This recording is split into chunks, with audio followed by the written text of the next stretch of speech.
Mientras en España se pasa muy por encima de la gravísima crisis económica que tiene el Fútbol Club Barcelona y desde las instituciones se le protege y se le permite hacer lo que le da la real gana en el fútbol español, fuera de nuestro país, medios de comunicación prestigiosos investigan y dicen, oye, ¿qué está pasando aquí?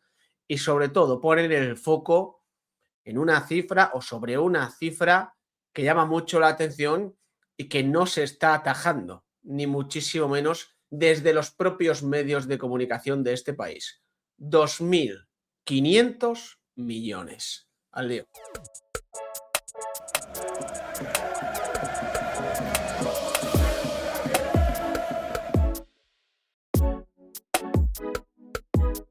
¿Qué tal, familia? ¿Cómo estáis? Este fin de semana salió en La Vanguardia un artículo que se apoyaba en un reportaje del New York Times. Tenía pendiente tratarlo en el canal, pero evidentemente ayer domingo con el partido del Real Madrid tal no pudo ser y lo quería dejar para hoy. Es un tema que me llama poderosamente la atención porque es lo de siempre, ¿no? Fuera de España se atreven a tratar unos temas con mucha profesionalidad además que aquí en España parecen poco menos que tabúes, ¿no? No lo he encontrado esto, repito, ni en Sport ni en Mundo Deportivo. No digo que no lo hayan traducido, que no lo hayan publicado, sino que yo no lo he encontrado, así que a lo mejor lo tienen, pero bien escondidito. Sí que lo he podido ver en La Vanguardia. Repito, no es un texto de La Vanguardia. La Vanguardia lo que hace es, bueno, la traducción, digamos que te enseña más o menos las líneas maestras de lo que cuentan en New York Times. El artículo original, el reportaje es del New York Times. Os comparto ya pantalla para que lo veamos. The New York Times señala al Barça como el club más endeudado de la historia del fútbol. Un duro artículo pone en duda que la entidad azulgrana pueda salir del agujero económico en el que se encuentra. El prestigioso rotativo The New York Times ha escogido el segundo día del año 2026 para publicar un durísimo artículo contra la economía del Barça y poniendo en duda que pueda arreglar su delicadísima situación financiera.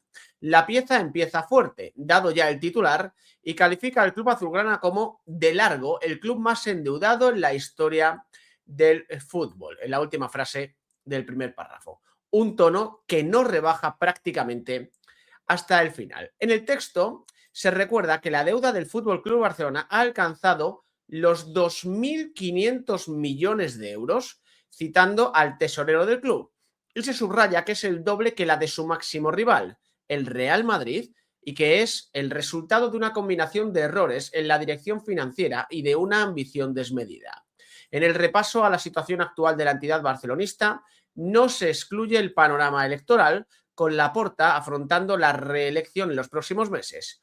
Un Laporta al que el texto adjetiva como un populista carismático. Ahora volvemos, esto de los 2.500 millones, o sea, es bastante común en el mundo del fútbol que los clubes tengan deuda. Es bastante común, se vive con ello en el día a día y no pasa absolutamente nada. Lo que pasa es que 2.500 millones, que como bien dicen ahí en New York Times, es el doble de lo que tiene el Real Madrid, es una cifra histórica. Nunca antes se había visto algo igual. Y en España ha habido clubes con mucha menos deuda, pero también, hay que decirlo, con mucha menos capacidad para resolver sus problemas, que se han ido al garete, que han sido descendidos, que a nivel administrativo no los han podido sostener. Con el Barcelona, repito, el Barça sí que, por un tema de envergadura, puede hacer frente a estas situaciones e incluso podría salir airoso, que empieza a tener dudas de que vaya a salir airoso, salvo que se convierta en sociedad anónima deportiva, que es hacia donde va a ir el club. Pero luego tú te encuentras con que la liga le permite inscripciones fraudulentas, se le permite activar palancas ficticias con firmando por un dinero que dicen que va a llegar y que luego nunca llega. No se le castiga al Fútbol Club Barcelona. Si no es la liga o la federación, es el Consejo Superior de Deportes, es decir, desde el gobierno dándole una cautelarísima a Dani Olmo hasta que se retire, básicamente, que le permite a Dani Olmo marcar goles decisivos como el otro día en Cornellá para darle victorias al Barcelona cuando no debería estar inscrito. O sea que, claro, en el New York Times entiendo que han hecho un reportaje bastante exhaustivo, han analizado mucho las cuentas del Fútbol Club Barcelona y cómo está la economía de la entidad, pero ellos posiblemente no conozcan el funcionamiento, el día a día en el fútbol español y cómo se le ha permitido absolutamente todo al Barcelona en un contexto en el que el Barcelona Ya no te digo que debería estar descendido, hombre, debería estar descendido por haberle pagado a un árbitro, pero por supuesto debería tener muchos problemas para confeccionar una plantilla que pudiera pelear por los títulos. Volvemos al texto, bajamos otra vez, que se nos ha subido aquí un poquito. Dice, recordando la frase del presidente azulgrana, calificando al Barça como técnicamente en bancarrota en 2022, una vez se consumó su regreso a la presidencia, el artículo desgrana la deuda del club, recordando que 1.500 millones tienen que ver con la reforma del Spotify Camp Nou, a la vez que el proyecto lleva un alarmante retraso. También señala a Laporta y su compromiso de seguir siendo competitivo fichando a grandes estrellas como responsables del resto de la deuda. En este sentido, no pasan desapercibidas en el texto las llamadas palancas, lo que viene a ser vender patrimonio a futuro, asegurando que es poner en riesgo el futuro del club para cumplir las promesas. Por eso, los agresivos esfuerzos de Laporta para intentar reflotar las finanzas del Barça son vistos por algunos como una manera de cercenar la reputación de una de las marcas globales más importantes del mundo del deporte. No es precisamente optimista el tono del artículo con el futuro económico del club azulgrana, ya que dice que hay muy pocas, señales de que las finanzas del club se estén estabilizando y menciona las reglas del fair play de la liga como único freno en su gasto, sin olvidar las numerosas disputas entre ambas entidades a la hora de inscribir futbolistas. También, dicen en New York Times, algunos acuerdos con patrocinadores han despertado sospechas. Durante el artículo hay citas de Víctor Font, segundo candidato más votado en las últimas elecciones y más que seguro opositor a Laporta en las próximas, y Mark Dutch, asesor fiscal y socio azulgrana. En la parte final se cifran las aspiraciones del Barça a generar unos 350 millones de ingresos provenientes del Camp Nou cuando esté remodelado, el doble de lo que se ingresaba antes de las obras. Una cifra conservadora, dicen, que es mayor que la de cualquier otro club del mundo, a excepción del Real Madrid.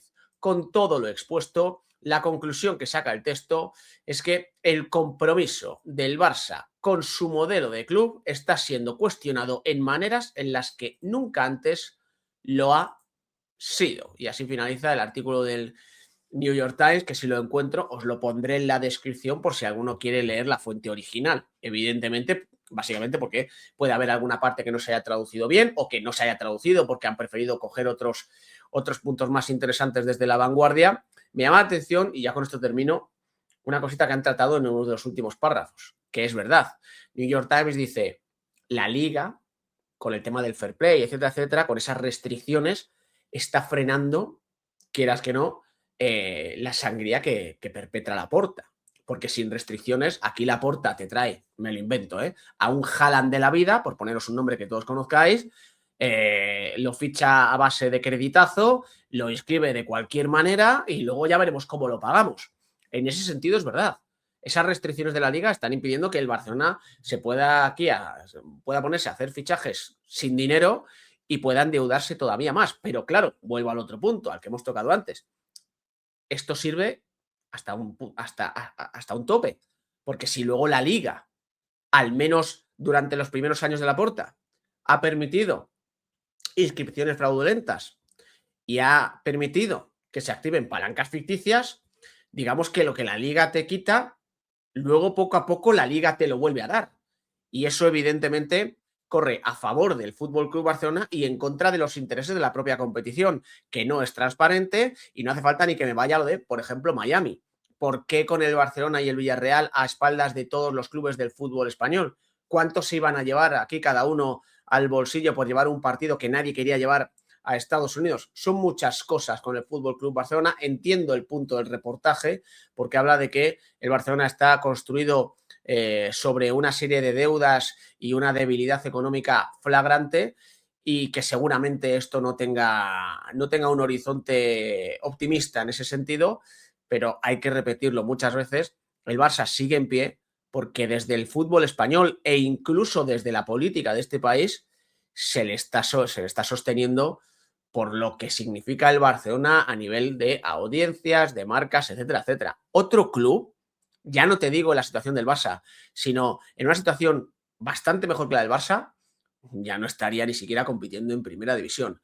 Pero ese es otro tema un poquito más denso que ahora mismo no tengo tiempo para tratar. Gracias por acompañarme. Nos vemos en el siguiente.